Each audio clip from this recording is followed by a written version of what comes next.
Hi, and welcome to another episode of Important Things with DeLani Rawson.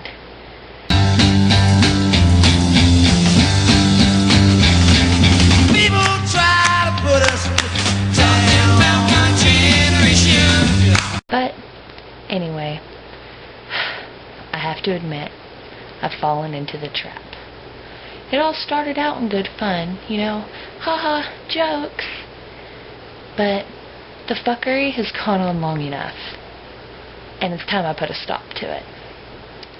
So, pals and gals, I bring you 5 good reasons why Twilight isn't even worthy of gazing upon Harry Potter's balls.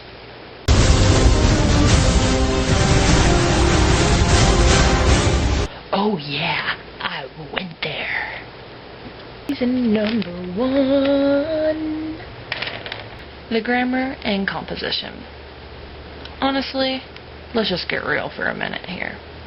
Twilight reads like that fanfic you wrote in the 7th grade. Overuse of names, completely simplified sentences with no need to be simplified, might I add, and lack of a fucking thesaurus. Seriously, go get one. They're not expensive. Just make the writing fall flat.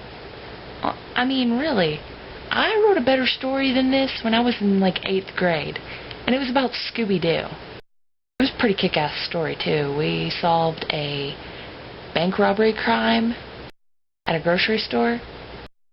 Well, I guess that would make it a grocery store robbery crime. Anyways, but if we were going to compare the 2 writings, the Stephenie Meyer's writing is like the snot rags that J.K. Rowling used while she was writing the part where she killed off Dumbledore, the part where she killed off Snape. Really. Reading Twilight is like watching that chubby, awkward kid in your speech class who just kind of goes through the motions and hurries up and reads what he's written down before he ralphs all over the podium. It's fucking painful. Reason number 2. The characters. First, let's start on a positive note and talk about what J.K. Rowling did right. The characters in Harry Potter have flaws, and that's because they're human. Hermione Granger, know-it-all. Sirius Black, trapped in the past. James Potter, kind of a dick. Snape, mildly hateful and pretty stubborn. Even Dumbledore had his power-hungry past, and Ron is kind of dense and with a tendency to overreact and be more than a little jealous. And the reason these characters feel so rich and alive to us is because J.K. Rowling knows what she's doing. She gave her characters flaws and quirks and little nuances about them because real fucking people have those things. Stephenie Meyer's idea of a fucking flaw is Bella is clumsy. The fuck? Everyone's clumsy sometimes. If that's Bella's only flaw, she's like fucking Jesus or something, and I'm pretty sure Jesus wouldn't date a vampire or a werewolf. Just saying.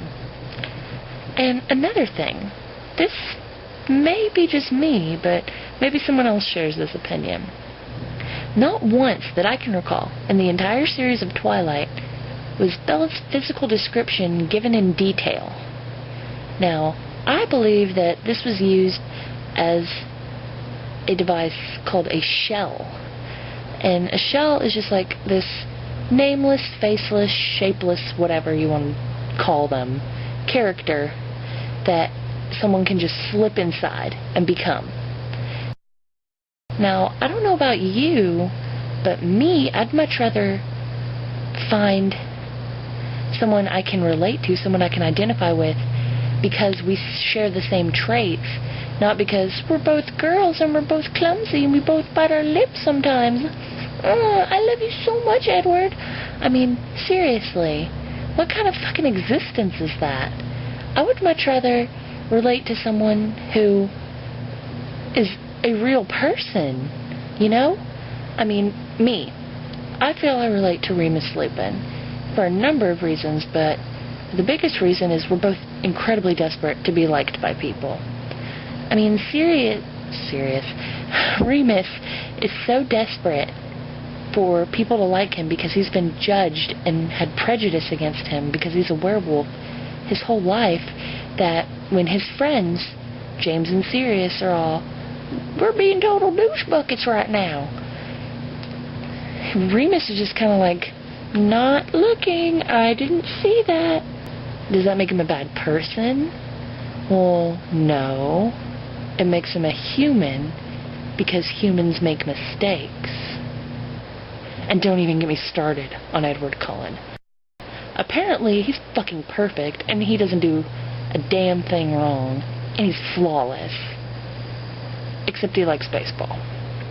That could be considered a flaw.